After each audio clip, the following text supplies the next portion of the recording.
Good evening, Bermuda. For the last year, our island has journeyed through the highs and lows of every aspect of uncharted change this pandemic has brought to the world. This journey has taken us from the earliest days of 2020, when COVID-19 was a news story affecting other countries, to today, where we are now in the midst of a wave of infections that has robbed us of too many loved ones and caused upheaval in our families, our schools, our livelihoods, and our economy. Through all of this, we have worked together. We have shared our frustrations, and we have voiced our anger. We have developed innovative ways to deliver services, to keep in contact with our friends and families, and to celebrate personal milestones. Virtual meetings and remote learning have become a part of our daily routines. And through all of this, we have persevered as a people. When the personal, emotional, and economic challenges seemed at their worst, it was our unity of purpose that kept us going. As the virus began to impact our community, the government acted early to create sensible regulations to control its spread. Thanks to the cooperation of all Bermudians, we implemented a successful border reopening strategy last July, making Bermuda not just the envy of the tourism world, but a country that was applauded as an example of how to safely reopen borders. Visitors and locals felt safe thanks to our strong testing regime. We successfully introduced programs such as Work from Bermuda and hosted international events like the Bermuda Championship. Renewed tourism activity supported local businesses and jobs throughout our economy. This allowed thousands of Bermudians to go back to work as our hotels reopened, which supported taxi drivers, minibus operators, boat charters, and many others. While our early success in the fight against the virus remains a cornerstone of Bermuda's economic recovery, recent events have dented that cornerstone. However, tonight, I will outline not only how we will repair that cornerstone, but also what we must do collectively and individually to build our future success. I feel the weight of the country's fatigue around the continued restrictions of basic rights and freedoms, and hear a country that is crying out for a return to normalcy. This government will provide the strong leadership necessary to move Bermuda beyond the pandemic. As we look to the future, it is vital that we acknowledge how much we have learned and improved our capacity to tackle this virus over this extraordinary year. Last year, we knew very little about the novel coronavirus. This year, we have the ability to test widely and to detect variants. Our hospital has more tools to treat those admitted with COVID-19. We have cutting-edge technology with the WeHealth app, and we now have access to vaccines, which have been proven to be highly effective in preventing coronavirus disease.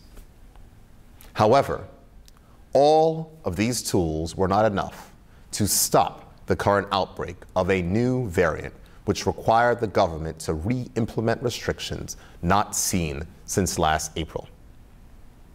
Bermuda, we have learned that we cannot underestimate this virus. This virus is constantly changing, with new mutations continually testing the world's leading medical and scientific minds to find ways to slow its spread and defeat the virus.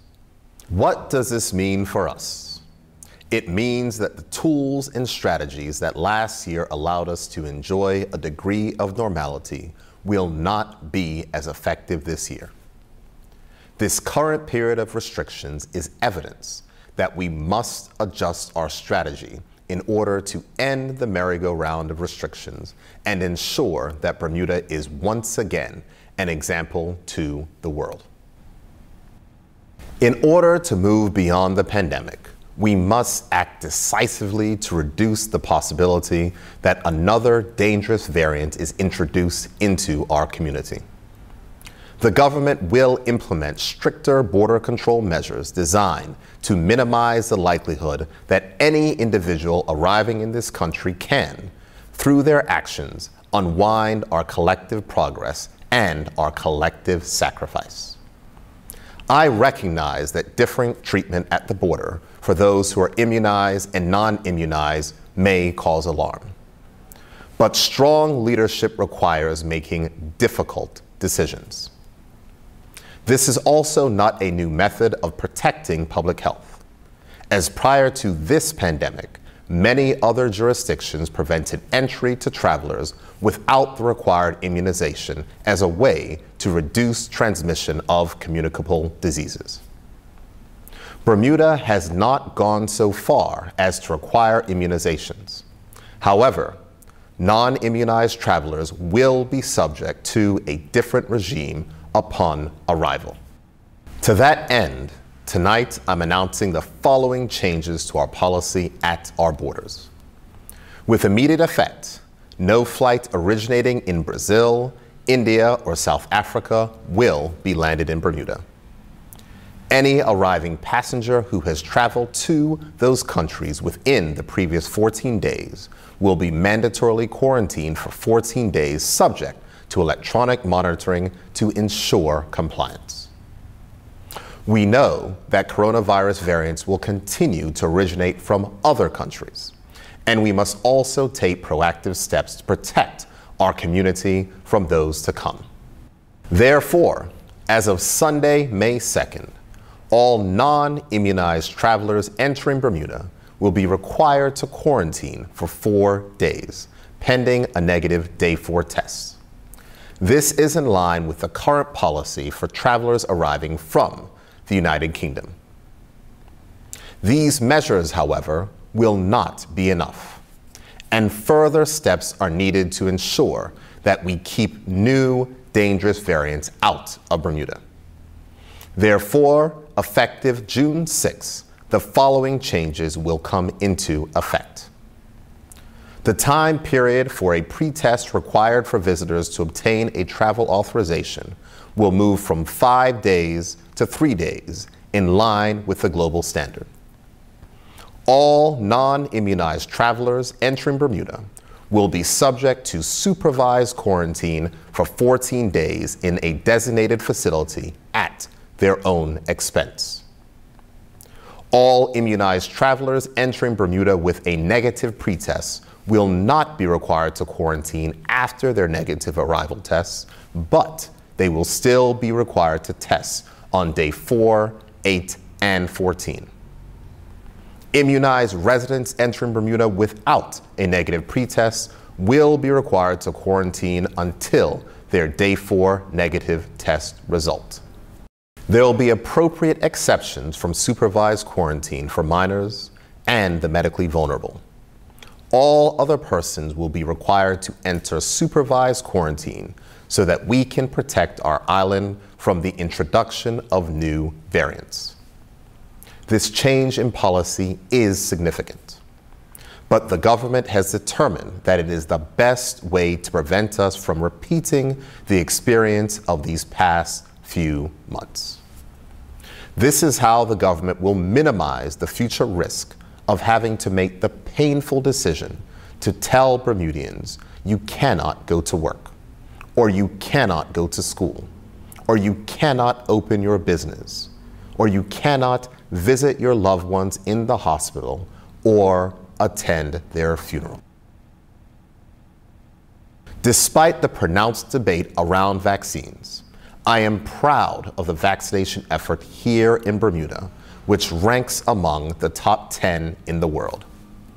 Tonight, I am pleased to announce that more than 50% of our population has received at least 1 dose of the COVID vaccine, which is an excellent milestone. However, we must keep going in order to reach our goal of community protection, which is considered to be achieved when 70% of the population have received both doses of the vaccine. Reaching this goal is essential on our journey back to normality. Getting vaccinated is a personal choice, and I urge you to speak to your doctor to discuss whether the vaccine is medically safe for you to take. Those considering whether or not to take it should also be aware that while yes, you can still get a coronavirus infection, as I did, the vaccine teaches your immune system to fight the virus, thus preventing moderate or severe disease that can lead to hospitalization or death. Early evidence also shows that persons who are immunized are less likely to spread the virus if they have been infected, something I can speak to directly, as none of my family tested positive. Those that are not vaccinated are more likely to test positive for a coronavirus infection and are more likely to spread that infection to others.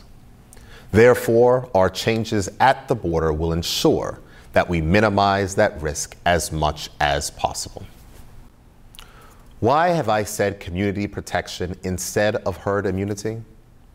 It is because Bermuda is a community of people and not a herd of animals. As a community, our objective must be to protect one another. The more persons that receive the vaccine, the more protection is provided to our community as a whole. Community protection is important, especially for those who cannot be vaccinated due to a pre-existing medical condition. Many of those persons are hopeful that their fellow Bermudians can help to offer them indirect protection by having enough of those around them fully immunized. Our ultimate goal as a country is to ensure long-lasting protection from the coronavirus and to see an end to the public health restrictions that we have endured.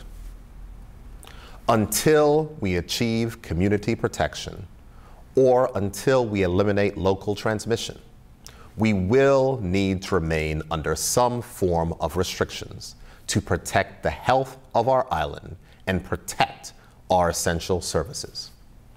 These restrictions will be necessary to ensure that our students can attend classes in person and our citizens can work and provide for their families without future interruption. Though our path to move beyond the pandemic will specify dates that we expect to move through the next phases, the government will be guided by the data when making those decisions. The criteria that will be considered to advance to the next phase is a test positivity rate of less than 1%, an average of no more than 7 unlinked locally transmitted cases per day over a 2-week period, and our 7-day average of our real-time reproductive number must remain below 1. There are just under 9 weeks left until the current public health emergency expires on June 24th. The government's hope is for the public health emergency to end on that date, bringing an end to 15 months of a state of emergency in Bermuda. However, for that to happen, we must eliminate local transmission of this virus. If we do not end local transmission, we will not be able to end restrictions, get rid of our masks, or see the end of curfew. Following the 7-day stay-at-home order, this past Tuesday, we commenced phase 1 of 3 on our roadmap to reopening. This current phase, when combined with the 7-day stay-at-home order, will be for a total of 4 weeks.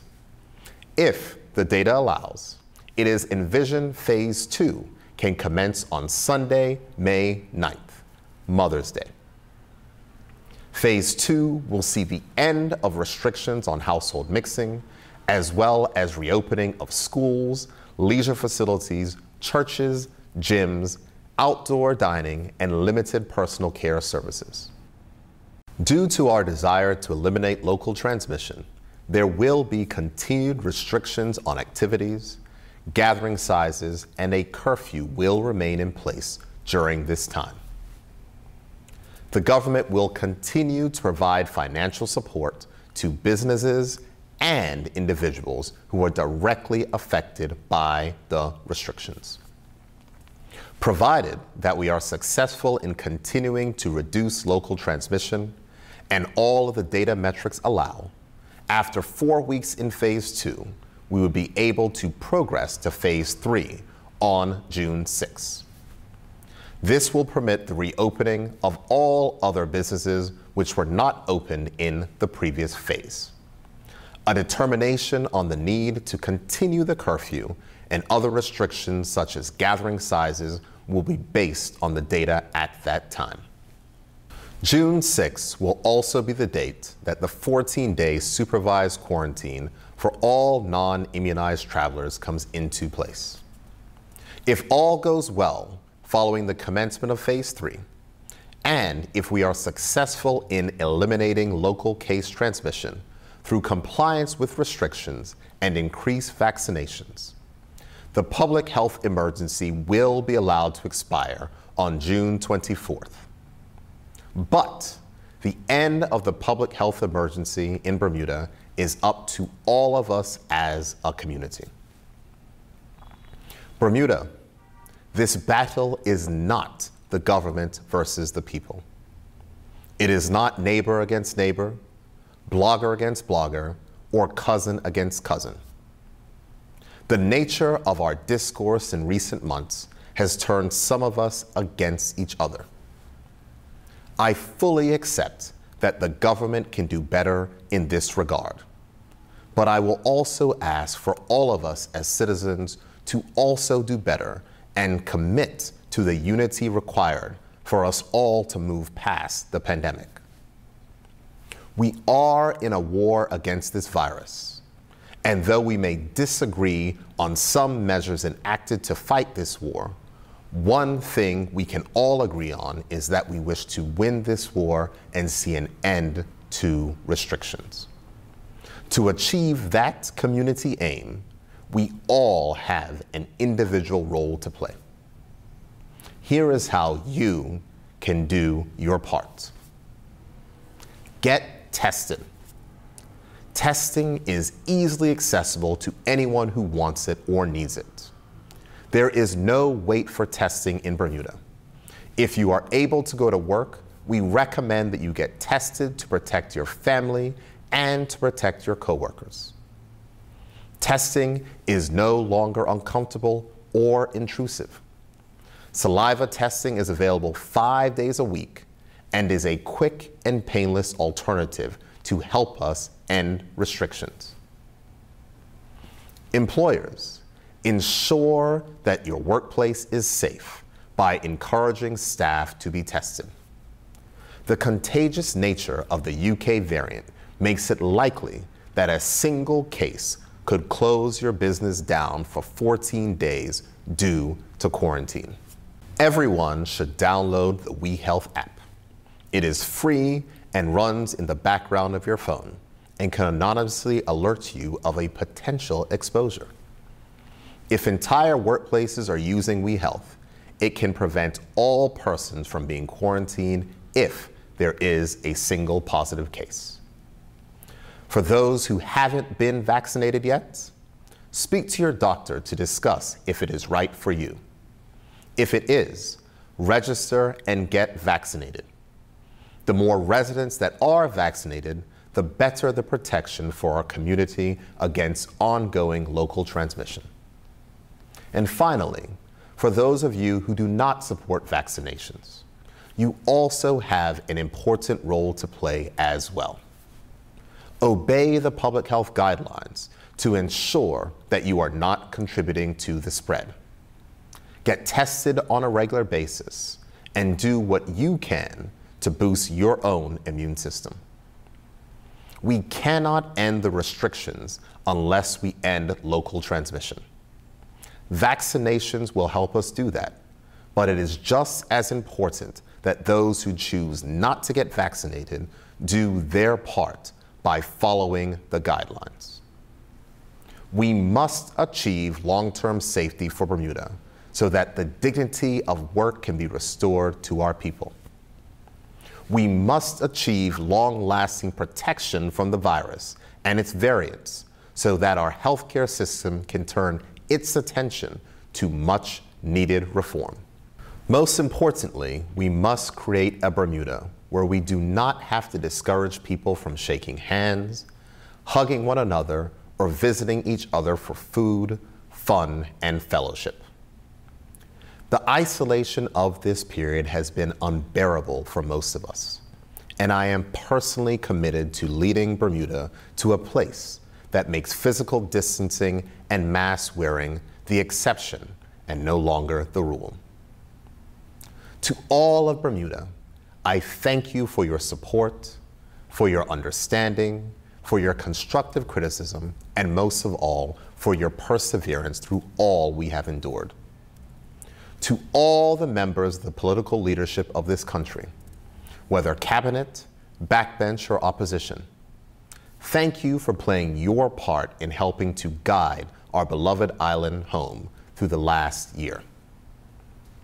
When I assumed this office in the summer of 2017, I would have never expected this government's tenure to be defined by a global pandemic. The promises we made have been deferred by the COVID-19 pandemic, but they will not be denied. Like you, we are anxious to win the war against this virus so that our attention can return more fully to the work that we were elected to do, such as economic recovery and addressing important social issues. The government has laid out a comprehensive economic recovery plan, and we are eager to devote our time and our energy to continuing to rebuild our infrastructure, support job creation, and diversify our economy while delivering on our election promises. However, we cannot do this to our full capabilities as long as this health crisis remains. And the health crisis cannot end without each and every one of us doing our part to move Bermuda beyond this pandemic. The unity of purpose that brought Bermudians together this past year can serve as the stepping stone to a unified approach to address the social issues that have been more exposed during this pandemic. When the work of fighting COVID subsides, there will still be more to do to create that fairer and better island we all know is possible. As I close, let us pray for the families who have lost loved ones due to the disease caused by this virus, while continuing to pray for those that are currently battling COVID-19 at home and in our hospital. Bermuda, let us move beyond the pandemic with hope, with unity, and with the knowledge that our great Bermudian spirit has not been defeated and will not be defeated. Working together, we will return to the family gatherings, the cultural celebrations, and the religious observances that bring joy to our lives and enrich the culture of our community. Thank you, and good night.